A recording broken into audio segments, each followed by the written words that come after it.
least I fulfilled my mission.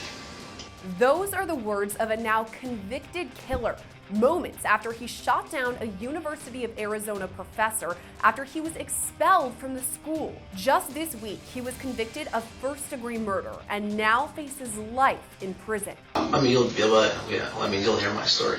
This interrogation video shows the murderer bearing all before he's hit with reality. I am charging you with murder in the first degree.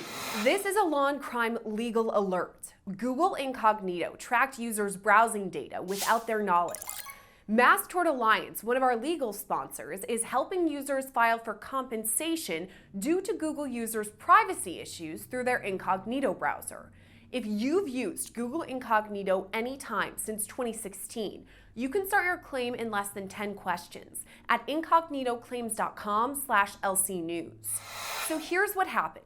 To understand the recent conviction, we have to head back to October 5th, 2022. That's when police in Tucson, Arizona received an emergency call reporting Murad Dervish was on the University of Arizona campus. Dervish had previously been expelled for issues with professors after he received a poor grade. After the expulsion, staff received an email with Dervish's picture and a warning about him, saying he wasn't allowed on campus. That email came in February 2022. 8 months before he returned to campus with a gun. So, are you a grad student here, or? I was. Okay, because I see you have the CAT card. Right, yeah, I was a grad student. That's video of Dervish during a police interview that was recorded on October 6th, 2022. It was the day before when Dervish stormed the U of A campus, armed with a 9mm handgun. That's what he used to shoot Thomas Meixner, a professor in the Department of Hydrology and Atmospheric Sciences. Meixner was pronounced dead at the hospital. He'd been shot 4 times. Investigators later said they found 11 shell casings in the office where Meixner was shot. And amidst the shooting, Dervish injured another person with bullet fragments, but they survived. After all this, Dervish led officers on a chase down Highway 85 in an attempt to flee to Mexico. Eventually, first responders used something called a pit maneuver to stop him, and he was brought into custody. That's when this interview was recorded. I read you Miranda the car. Do you have any questions on that? No. You still understand your rights? Yes. The conversation essentially starts with small talk, as Dervish describes his history and background. So you lived in California and Arizona? You lived anywhere else? In my whole life. I lived in Pennsylvania for a while. Overseas ever? No.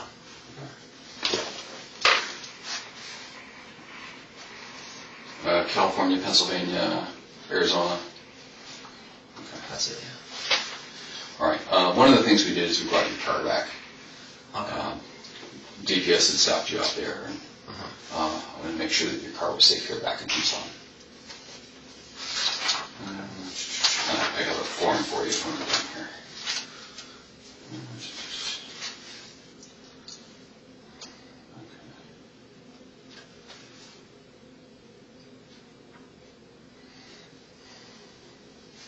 What's a good local address for you?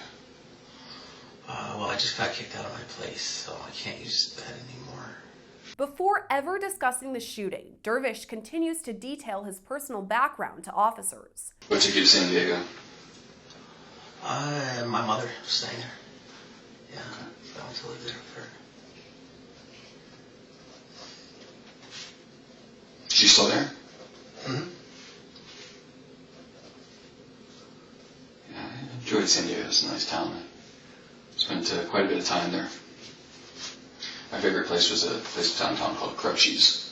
It's a little bar run by Ingrid Croce, I don't know if you know Jim Croce, musician from the 70s. No. Kind of more my age. I'm showing my age here. Yeah, I don't think I ever saw that place. Okay. But then the conversation switches to the University of Arizona. So are you a grad student here, or? I was. Okay, because I see you have the CAT card. Right, yeah, I was a grad student. When it comes time to answer detectives' questions, Dervish remains tight-lipped. So actually, beyond the charges, I really don't want to answer any more questions. I don't think I should really answer any more questions, without a lawyer. Okay, well, you're free to answer whatever questions you want. Yeah. If you choose not to answer a question, that's completely within your rights. Mm-hmm. So if I read you a question you don't want to answer, just say I don't want to answer it. Yeah. Does that work for you? Well, I think I'd rather, just talk to a lawyer, first before. Okay. I would just like to know the charges and then Okay. get a lawyer. And wait for the lawyer. But soon, Dervish has questions, like what charges he's going to face. Well, I'm happy to answer your question. Do you have questions for me? To tell me just what the charges are. Okay. So right now, there's a gentleman, Tim Corley, who was injured today. I don't know if you know Tim. Tim was hit by a stray bullet. So that's, at a minimum, we're looking at aggravated assault for Tim.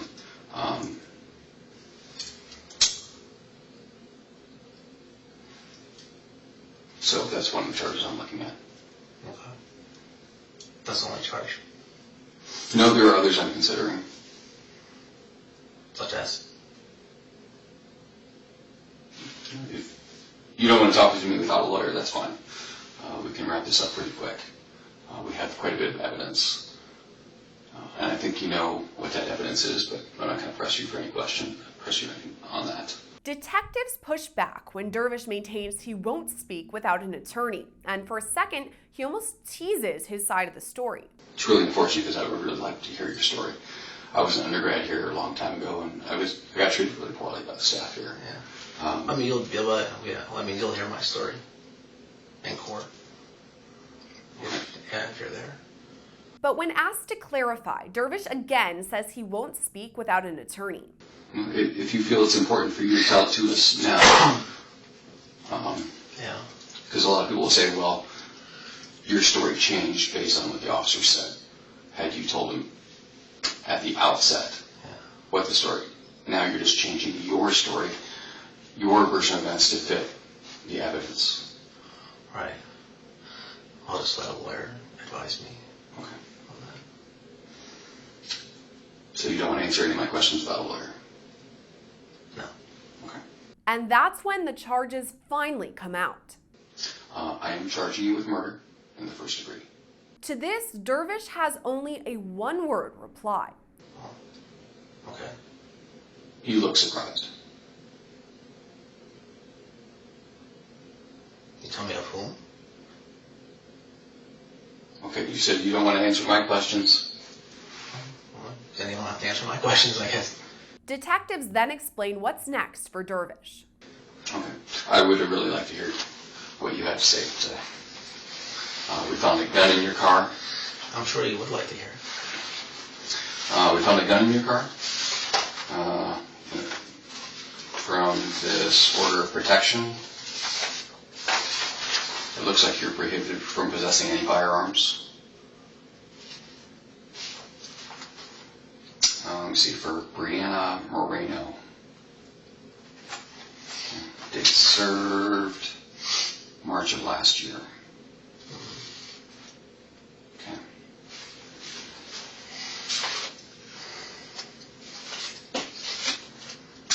Your car has been taken to impound. We're going to hold on to it there for a while. We've searched your home, your car, and there's things that before we leave tonight that I need to search you for. Specifically, we're going to take buckle swabs, and we're going to take your clothing as evidence. Buckle swabs? Yes, it's a DNA swab that we take from inside your cheek. You rub a Q-tip. Yeah, I've had that before. You've had that done before? Yeah. Okay. We're swabbing your hands as well. Swabbing?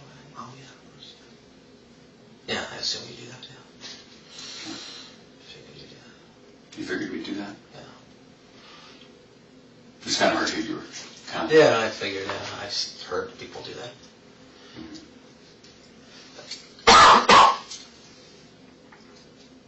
Well, it's a shame we can't talk. We seem like we have a lot in common. Going to U of A and living in San Diego. Unfortunately, I can't speak with you without a letter. You are free to. Those are your right. You are free to speak with me. I am. Yes, I know. But because you are under arrest and you're being questioned, then yes, you have the right to an attorney to be present during questioning. Dervish says he might have spoken with officers had it not been such a long night. Maybe if you had waited till 4 o'clock in the morning, maybe I would have talked to you. Well, more tired. Yeah, and I understand you're tired You couldn't because wait till we're tired too. We started our day early. Yeah, I started my day early too. Had we met up earlier in the day instead of way out by Ajo, we probably would have gotten started earlier. Yeah. I'm not sure it's quite 4 o'clock, but we're coming on. It's 2:30. It's getting kind Yeah, maybe we could have a lawyer here. We could have. Although I don't think the public defender works that fast, though. We probably would have had to wait anyway. So. After that, officers exit the interview room, leaving Dervish alone. Thank you, Mr. Dervish. You're going to be here for a while we work on some paperwork. Okay. Just stay here. We're going to move you back into the other room in just a second. He can then be heard whispering to himself, commenting on past pieces of conversation he'd had with officers. While still alone, Dervish makes a shocking statement, saying he fulfilled his mission.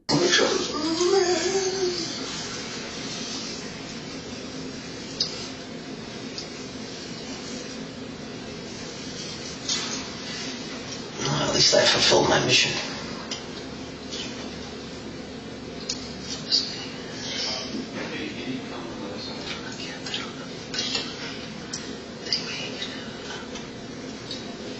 The video ends about 1 minute later.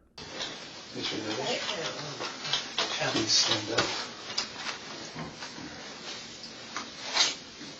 From behind. Keep your head still. Yeah, they're going to go behind the car.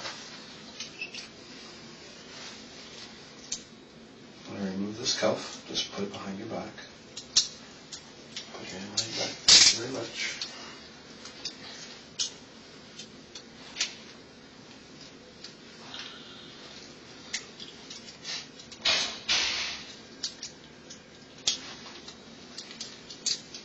You turn around, please. Face the wall.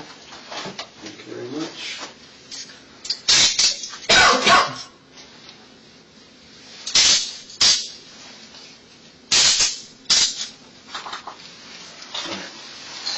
Step sideways, step sideways. Just this week, an Arizona jury found Dervish guilty of first-degree murder. His defense attorney argued Dervish had a psychotic episode at the time of the shooting. He told jurors, quote, "Murad Dervish lost his mind on October 5th, 2022. He had severe mental health issues. He did not know right from wrong." But prosecutors countered, saying he is not guilty but insane, he's just guilty. That's ultimately what jurors decided after less than 3 hours of deliberation. Dervish now faces the possibility of life in prison, and he's set to be sentenced on June 24th. We've reached out to Pima County prosecutors who say they'll speak with us on camera after the sentencing hearing is complete. Reporting for Law&Crime, I'm Gillespie.